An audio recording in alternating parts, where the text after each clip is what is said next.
It's a very good morning. Welcome to Asake Online. My name is Zenzelen Devele, and this is the Breakfast Club. Once in a while, or almost every week, we bring you interviews with former members of the ZPRA.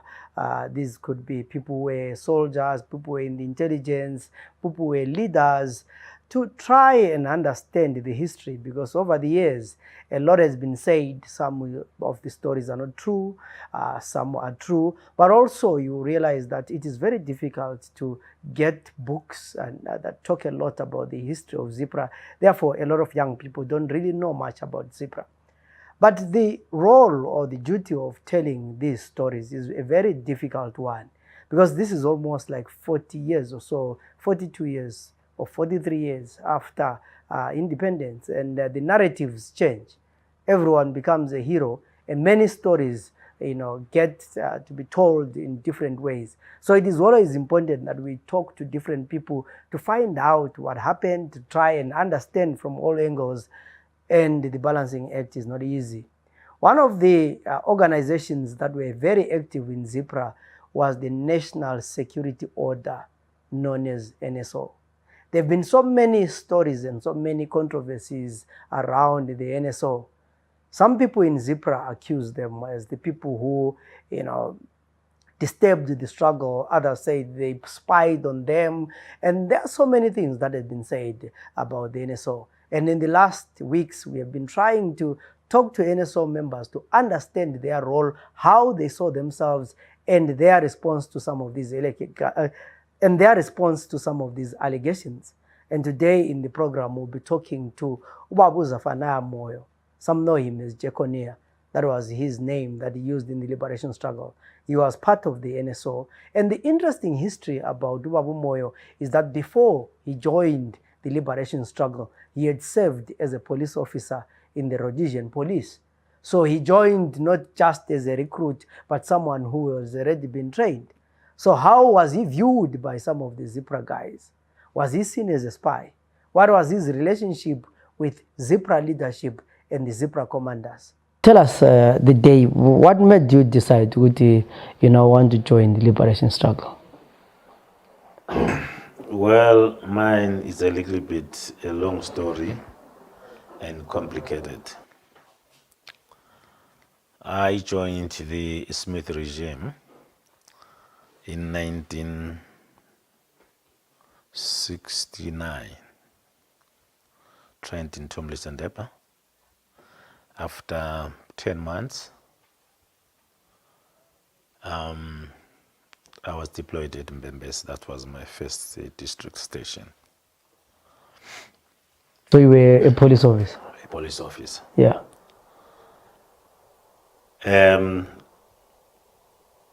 Prior to my going into the police, I was in the ZAPU's youth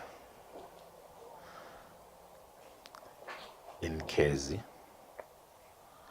And I was doing my upper primaries at Kohol number 2. It happened one day, we organized by the party leadership in Mashumba line.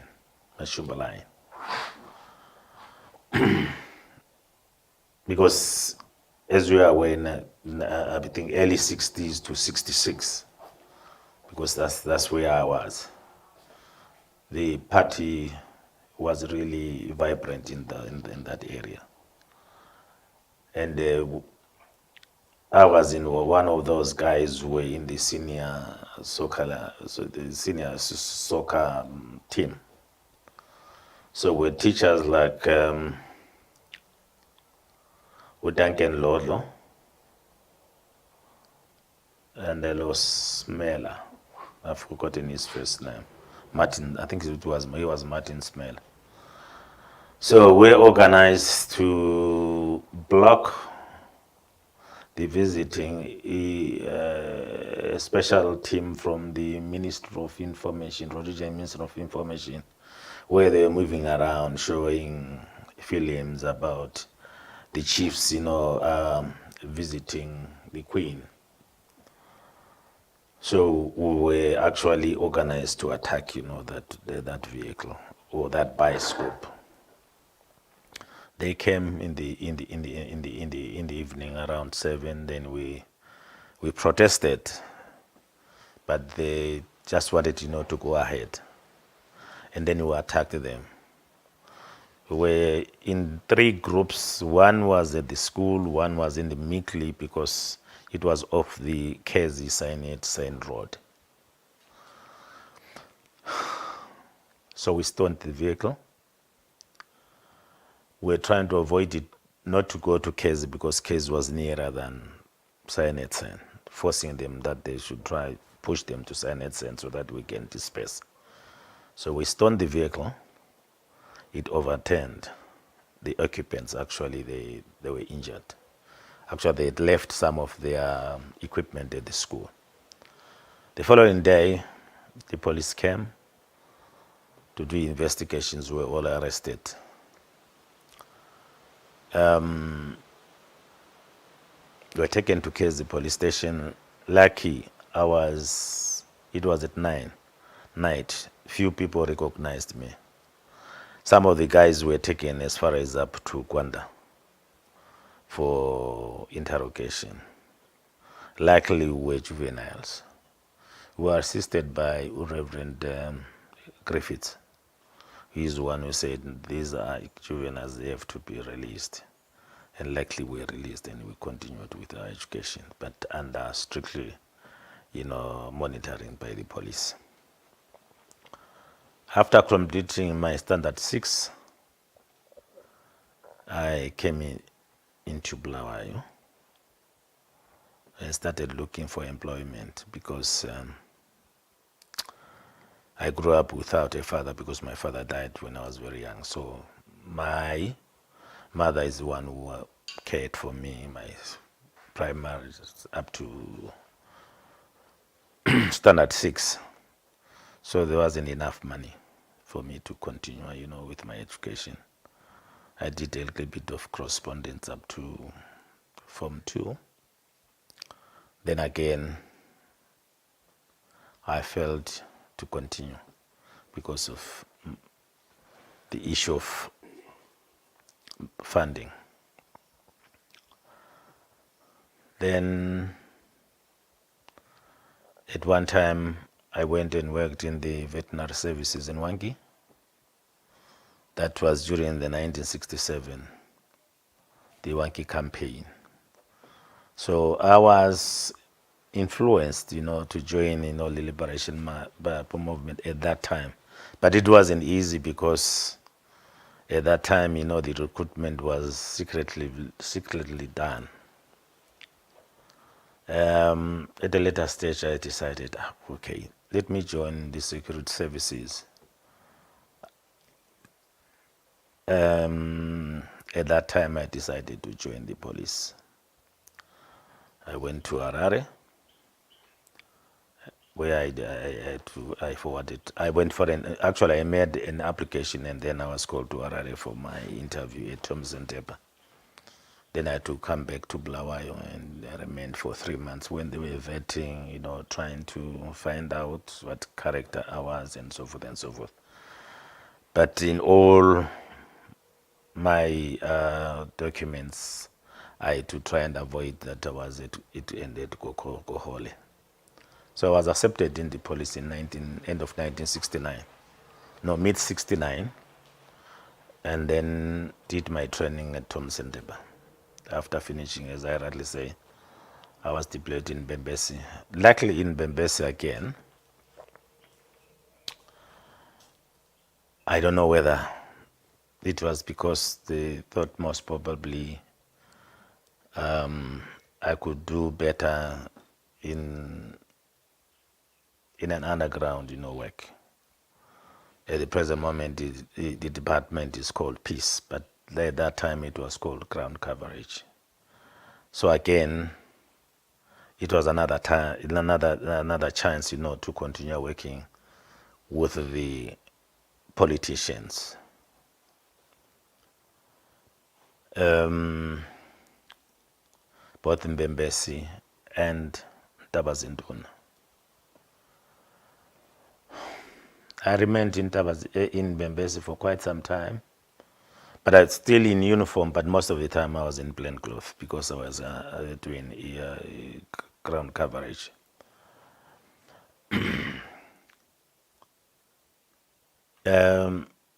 Officers were actually selected to do ground coverage.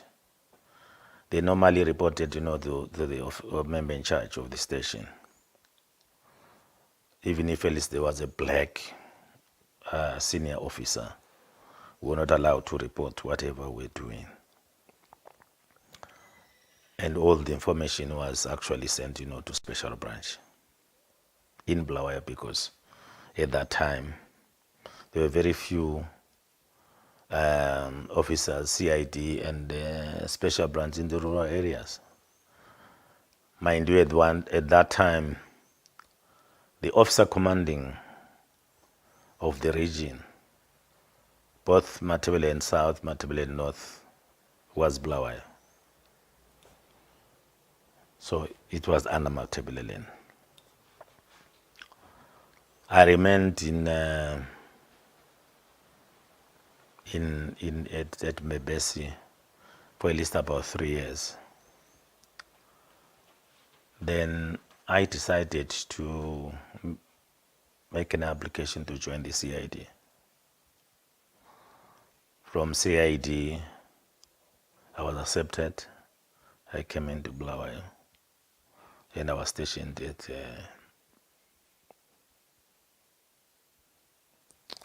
Blawayo Central in Hillside. Now, I was no longer doing the ground coverage. I was now in stores, in law and order, in other departments, because from time to time you could be assigned, to do other duties in another department, but still under CID. In 1970, early 77, the struggle was getting hotter. A number of people who were in CID from time to time were now attached, to special branch to be deployed in the operational areas. My area where I was deployed was in Ngundu, working with the SAS, responsible for escorting the convoy from Bayet Bridge to Harare. So our responsibility was to take the convoy on a helicopter from Bubwe River, Bubi River, Yes. right up to Ngomaure and then back, and then the Masvingo guys up to Beatrice and up to Harare. So one day, when we were coming back, from our Ngundu, our Ngomahuru, 10 off, we were flying back to the base. There was a small village. I could see that there was an old man and his wife. I think they were preparing their early breakfast, tea, whatever. So the young pilots decided to hover, and then they landed in a small field. They ran into where the old man and the woman were seated. They started asking them about where are the cuckoos, where they play the kandangas, and started kicking them around. So before we got into the helicopter, I said, "Do you guys, why are you beating these elderly people?" They said, "If you see us joining, they're beating these bloody blacks, you should join us." I said, "Look here, guys, I am also black. It's wrong to think that even the security forces are fighting against a black person. Because as far as I'm concerned, if you join any security organization, whether army and police, you actually serve the government of the day. We salute the flag, not any individual." That's why you find that whenever the governments change, the police and the army remain. And after realizing that there was racism, actually we took over, we landed after for about 7 kilometers, we landed in Ngundu. They reported me to the senior officer, a guy from Harare who was a section officer, Queen. Well, as a white person, he was hard on me. He started, trying to dress me down. I said, look here. I didn't know that coming here, we're coming to harass innocent people, elderly people for that matter, unless if at least they were youngsters who were roaming around, then we could suspect that they were doing something. Even the place where we landed, these guys, they never even told me. It was a dangerous place. We could have been killed. They had no right to land in that spot. But still, the guy was not satisfied. He found the officer commanding Commissioner Webb here in Bulawayo. But the guys, even in Bulawayo, they knew very well that I was a short-tempered officer. I could do my job very well, but I've got temper. Then he says, you guys, if you have started to fight with that detective, can you allow him to come back to Bulawayo? They tried to assign me to do the office duty, the night duties. I said, you guys, I've never done any night duties, but I thought they wanted to shoot me. So I said, I will remain in my pill blocks, these underground, shelters, up to the following day. The following day, I prepared my kit bag, my belongings, got into the truck to Saraguru, then Saraguru Blend Bulawayo. From that particular night, I then decided that now I think I have to leave the police force because these guys are racist. Having been actually monitoring the way they were behaving, even before we went out into the operational areas, they could use a vehicle. When it's dirty, as a black person, you are supposed to clean it. I said, no, I don't want to clean any vehicle which hasn't been driven. By that time, I had a license. I had my cycle, which at least I was using, to do my patrols, making investigations all over the cities, the city of Bulawayo. So then I made my mind that I should leave. Went back into Mzilikazi, where I used to stay, Red Rose Camp. Then the following day, I went to the office. And then immediately I had made my decision to leave the police. I took a resignation form and applied that I was no longer interested in the police. They tried to persuade me. They tried to use people like Zephaniah Moyo, who was one of our seniors, because at that time, all blacks were non-commissioned officers. The highest rank was a sergeant major, which at least was an NC or non-commissioned, both in the army and in the police. They tried to persuade me. I said, no, I'm no longer interested. I'm leaving. The first attempt, they tore my application. I said, look here, gentlemen. No one actually recruited me to join the police force. I've made up a decision to leave. Where the other guy said, do you want to go and join the terrorists? I said, I want to go back to the civilian life where I came from in Cholocho. They tried to use even the KK colonel to persuade me to remain. I said, no, I'm not interested. I said, the day I have indicated that I will be out of this place, if I don't report on duty, that means you will find me in Cholocho at home. Then they accepted my application. That was early 77. And then resigned. From there, I started trying to think about how to get in touch with the people who were responsible for recruiting cadres to join Liberation Struggle. It wasn't easy, especially when we were in Bulawayo. And I was restricted not to go into the rural area, but I remained in Bulawayo. So one day I decided that I should make an attempt, to join the struggle through Botswana. I got into the train,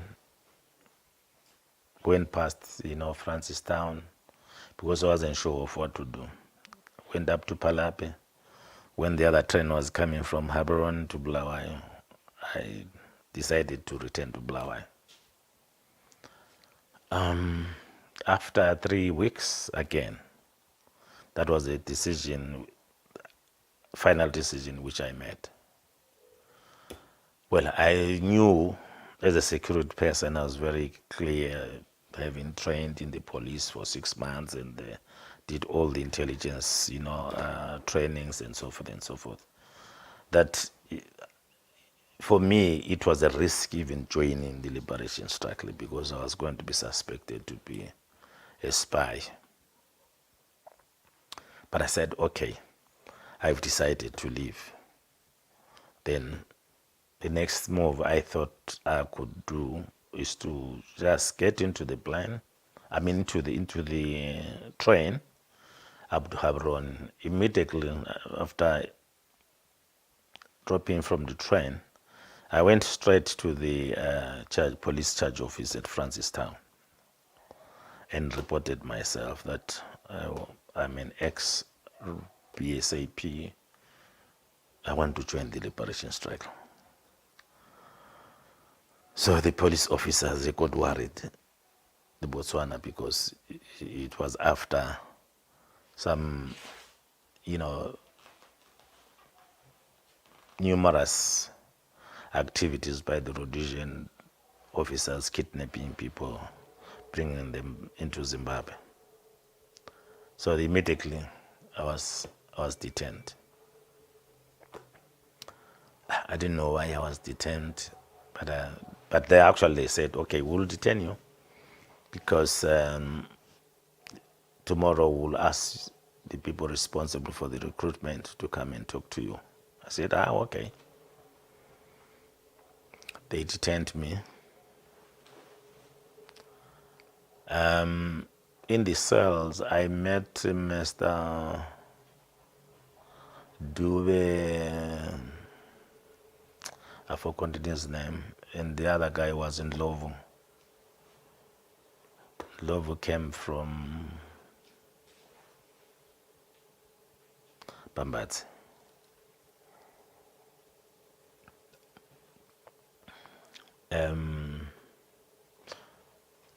I spent the night there. The following day, the 2 senior ZPRA senior officers came.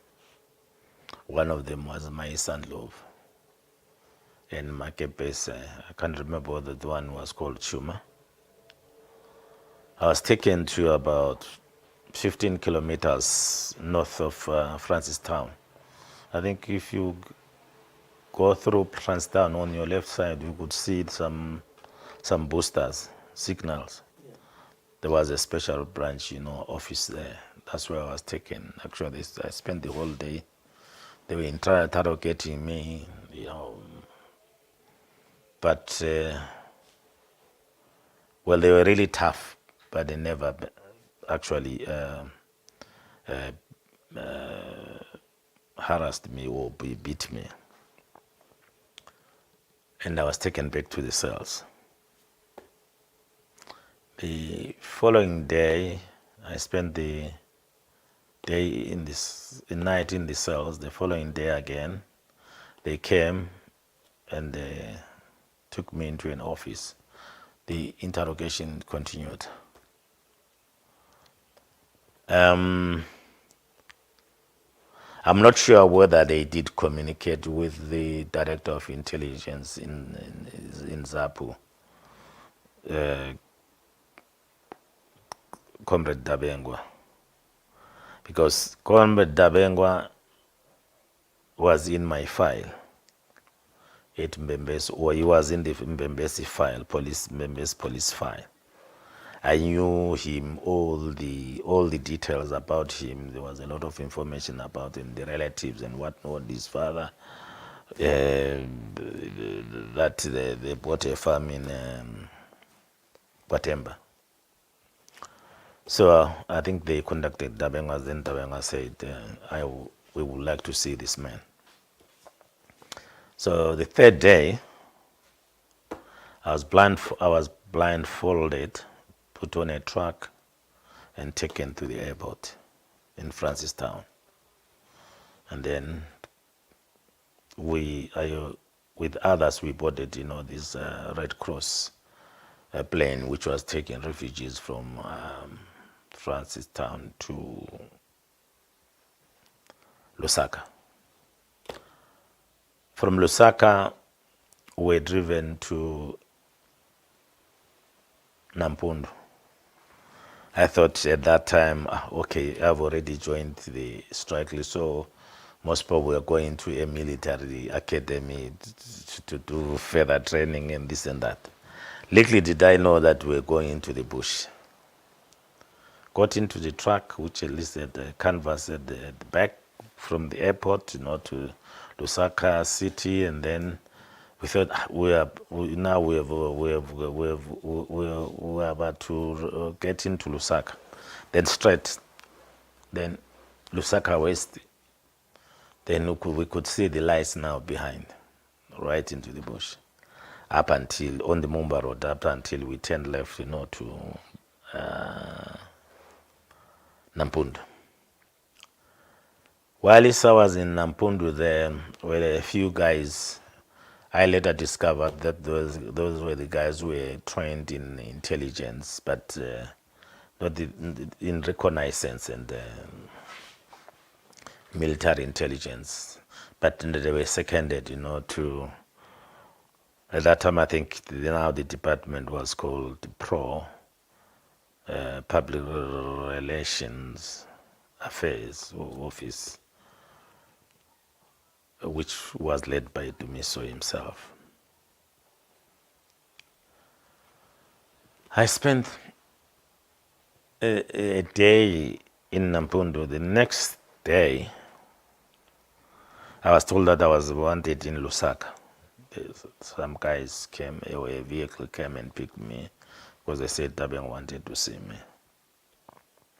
I was taken to Zimbabwe House and waited for less than 15 minutes. I think they phoned him. Then Dabengwa came.